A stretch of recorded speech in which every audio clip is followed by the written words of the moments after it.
Good evening, everyone. Once again, this is Julie Joy Santos. Welcome back to my channel, and tonight I will be sharing with you 12 resolutions for 12 months which can transform your life in 1 year. So before we continue, let me ask you first to like and subscribe to my channel if you have not yet subscribed, okay? So these are the 12 resolutions for 12 months mentioned by Victor M. Parachin. So he said that no one is ever too young or too old to change, evolve, and grow. Change is always possible and something consistently encouraged in the Bible. Don't become so well adjusted to your culture that you fit into it without even thinking. Be changed from the inside out. That is the message from the Bible under the book of Romans chapter 12 verse 2. Okay, so the first resolution is in the month of January, which is overcome. Overcome fear by confronting it directly. Next, February. February is gratitude. A study about teens presented at the American Psychological Association discovered that teens who count their blessings also boost their mental health, had an increase in happiness, academic performance, and life satisfaction. This month, February, focus on your blessings. Identify them and offer a silent thank you to God. The same attitude of gratitude which helps teens will also enhance and enlarge the quality of your life. The third month is March, which means vegetarianism. Scientific studies conclude that vegetarianism improves health by lowering blood pressure, reducing the risk of diabetes, and strengthening the heart. Next is April. It means positive speech. Hold back the negative utterances, advises Alan R. Zimmerman, author of Pivot, How One Turn in Attitude Can Lead to Success. Have a good look at your own conversations. Are they filled with the negative and the harsh? Too many are guilty of that. They complain constantly about traffic, work, politicians, other people. If that is your situation, stop it. Don't say anything negative and speak only the positive, says Zimmerman. Let your speech be a beautiful gift to those who hear you. The Apostle Paul said, "Do not let any unwholesome talk come out of your mouths, but only what is helpful for building others up." That is mentioned in the New International Version under the book of Ephesians chapter 4 verse 29. Next month is May. It's kindness. It's all about kindness. Be a little nicer. Be kinder than is necessary. Author Cleveland Armory observed, "What the world needs is a new kind of army, the army of the kind." Melissa Rosenberg, one of the most successful women screenwriters in Hollywood, belongs to this army. She says, "Kindness counts. It doesn't matter if you're the smartest person in the room. If you're not someone who people want to be around, you won't get far. Likewise for helping those in line behind you." Next, it's June, and it means smile. This is the easiest but most profound way to make the planet a gentler and kinder place.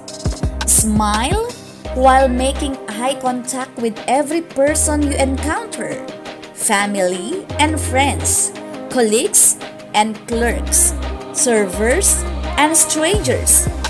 Researchers reveal that smiling plays a role in lowering heart rates, which are raised due to stressors.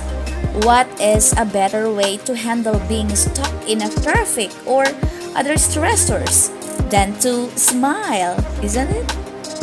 Next is July, which means forgiveness.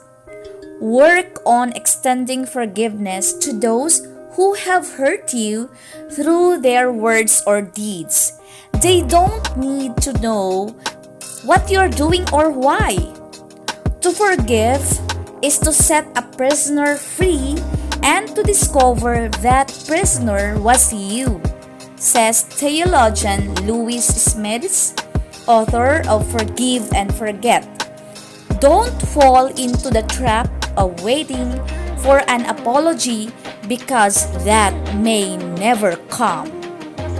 Next month is August, which means judge favorably. A rabbinic proverb advises, judge the whole of a person favorably. Rabbi Joseph Telushkin explains the logic behind those words. When you assess another, do not rely exclusively on one or two bad things you know about the person. Be influenced by the good things you know as well, particularly if they are more significant. We tend to judge others in adverse and detrimental ways. Reverse that poor habit by giving everyone the benefit of the doubt and highlighting their positive attributes. Next month is, of course, September, and it means wisdom. Here are some ways to develop wisdom. Take note of them. Want it enough to seek it out at any cost. Read the writings of wise women and men. Learn from the mistakes, especially the bad ones. Get up every time you fall down. Learn from a spiritual teacher, spiritual friend, or anyone who is wise. Pray for it, wait for it, and be patient because wisdom comes gradually. Be worthy of it. Next is October, which means enthusiasm. Another Denise D. Crosson, Doctor of Philosophy, shares, enthusiasm is an often contagious joy and energy. Think back to the last time you were with someone who was enthusiastically doing or discussing something. Didn't you pay closer attention to what was being said or done? This is often true, even when the activity or topic is not something we are normally interested in or agree with. Dr. Crossan adds, it is easier to be enthusiastic when things are going our way. Are we able to enthusiastically do hard or painful work even when things are not going our way? The next is November, and it's all about prayer. Spiritual writer Richard Foster says, prayer is the central avenue God uses to transform us. So, add the discipline of prayer to your daily life. Upon rising, considering offering this prayer by Richard of Chichester. Day by day, dear Lord, of you three things I pray: to see you more clearly, love you more dearly, follow you more nearly, day by day. Next month is December, which means lighten up. Make a concerted effort to lighten up and not take life so seriously. Laugh a little. Smile even when life doesn't flow the way you wish. A minister tells of officiating a wedding. When it was time to exchange rings, the groom, visibly embarrassed, told his bride and the minister, "I forgot the rings in the car." As he dashed out of the church, the minister said he expected the bride to have a meltdown. Instead, she laughed over the incident. Soon, everyone present was laughing. When the groom returned with the rings, his bride smiled and winked at him. So that's all, guys. These are the 12 resolutions for 12 months, which can transform your life in 1 year and can also transform my life in 1 year. Thank you very much for watching and for listening to this vlog. I hope you learned something tonight. So that's all. Bye!